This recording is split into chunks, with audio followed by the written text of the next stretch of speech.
Eh bien, salut à tous! Qu'il est question aujourd'hui encore d'une critique et qu'il est question d'un film parodiant Twilight. Et ouais, je sais, des fois je ne fais pas que dans le haut de gamme. On va parler de Mors-moi sans hésitation. Bah ouais, mais bon, que voulez-vous, j'ai vu le film hier soir, alors forcément, hein. Mais maintenant, ce qu'on est en lien de se demander, c'est qu'est-ce que c'est que ce film?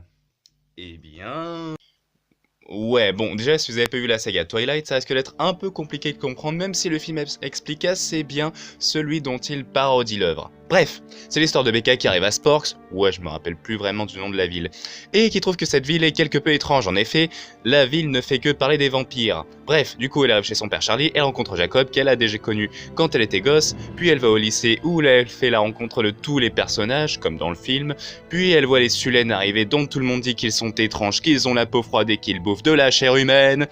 Elle finit par rencontrer Edward, puis c'est le coup de foudre entre les deux. Il présente Becca à sa famille, seulement elle saigne un moment et Jasper l'attaque, puis toute la famille s'attaque à elle, puis Edward la sauve, puis il rompt avec elle car il ne peut plus la protéger. Puis elle se fait attaquer par les méchants vampires qu'on voit au tout début du film et dont je n'ai pas parlé, mais Jacob vient la sauver seulement comme c'est un chihuahua, et ben c'est hyper efficace, enfin c'est pas hyper efficace. Alors il y a les potes d'Edward qui viennent à la rescousse de Bella et dansent sur la chanson It's Raining Man, Hallelujah, et d'une façon un petit peu homo sur les bords. Puis, il bute l'un des trois méchants vampires, puis Bella est sauvée. En fait, Jacob fait croire à Edward que Becca est morte. Ça aurait été génial si ça avait été vraiment le cas dans ce putain de film Twilight, et donc elle part sauver Edward. Et du coup, vous êtes en droit de vous demander pourquoi est-ce que j'ai fait un résumé aussi bordéliquement merdique et foireux. Alors, remarque, c'est pas forcément important. Mais par contre, vous êtes en train de vous demander ce que j'ai pensé de ce film. Eh ben, les personnages, bien que parodiés, sont extrêmement bien joués. Et ce qui est drôle, c'est quand on se rend compte qu'en fait, même les acteurs ont essayé de reprendre les mimiques des vrais personnages du film de Twilight, hein. Et ils ont vraiment repris la façon de jouer de Robert Pattinson et Kristen Stewart. Et rien que pour ça, ben, franchement, ce film est assez génial dans l'ensemble, hein, parce que les acteurs se débrouillent super bien. Les musiques, alors là par contre j'avoue que je ne me rappelle pas du tout si c'est les mêmes musiques que pour Twilight ou s'il n'y avait pas de musique, parce que j'ai vraiment l'impression qu'il n'y avait pas beaucoup de musique. Mais comme c'est une parodie, en même temps c'est un genre de scary movie-like, donc on peut pardonner le manque de musique originale s'il y en a pas. Les décors, ben les décors, eux, ont été pris des mêmes décors que pour la Sky Twilight, hein. C'est vraiment du pareil au même, hein, quand on regarde Sporks ou Snorks ou je sais plus quoi là. Mais quand on regarde aussi la forêt et tout ça, c'est pratiquement pareil. Je sais pas s'ils ont fait ça sur fond vert ou s'ils ont fait ça dans un véritable décor. Mais, euh, mais bon, même là, c'est plutôt bien travaillé dans l'ensemble, hein. L'humour est un humour très débile. C'est vraiment de l'humour bas de gamme. Donc si vous aimez l'humour un peu à la Scary Movie, un peu à la je m'en foutiste et à pas très logique, l'humour à la déconnade la plus totale, je pense que vous allez malgré tout aimer ce film parce que c'est un petit plaisir coupable rien que pour l'humour. Voilà.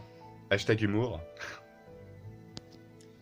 Même les costumes en fait ont été pratiquement repris de Twilight. Je veux dire, on reconnaît très bien le costume de d'Edward par exemple, d'Edward dans le premier Twilight. Alors le seul bémol, c'est que j'ai l'impression qu'il garde un peu trop longtemps son costume. En fait, il le garde tout le long du film, alors que le film regroupe les deux premiers films de Twilight, à savoir le 1 et le 2. Donc je me rappelle plus vraiment des noms et j'en ai strictement rien à foutre. Mais voilà, je pense que il y a beaucoup de mélanges qu'ils ont fait entre les deux. Il y a du mix, il y a, c'est. Mais voilà, du coup, je vous conseille malgré tout d'aller voir ce film, hein, si vous pouvez aller le voir. D'ailleurs, il est sur Netflix. Le film est sur Netflix, hein, Vampire Sock, voilà, ça y est. Moi, personnellement, c'est là-dessus que je l'ai regardé.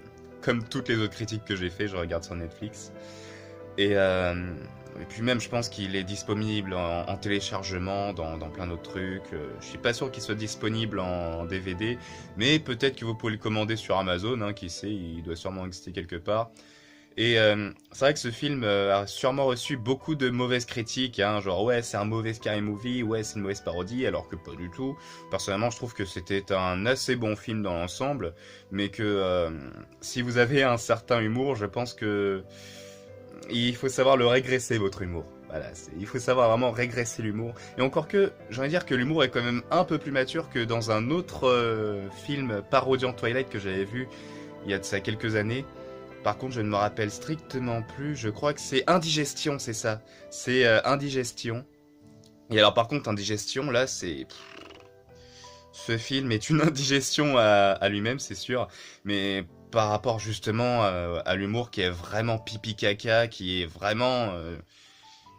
voilà, autant Vampire Suck, Mors-moi sans hésitation, et l'humour est assez bien placé, et puis il y a quand même du level.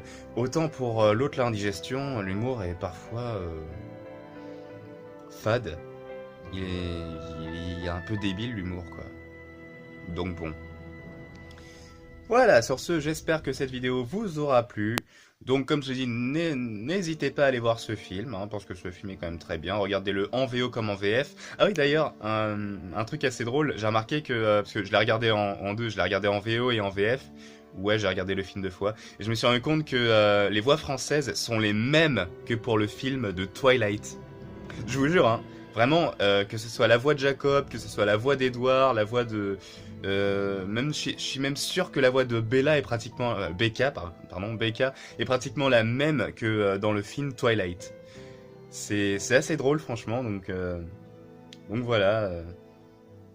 Voilà.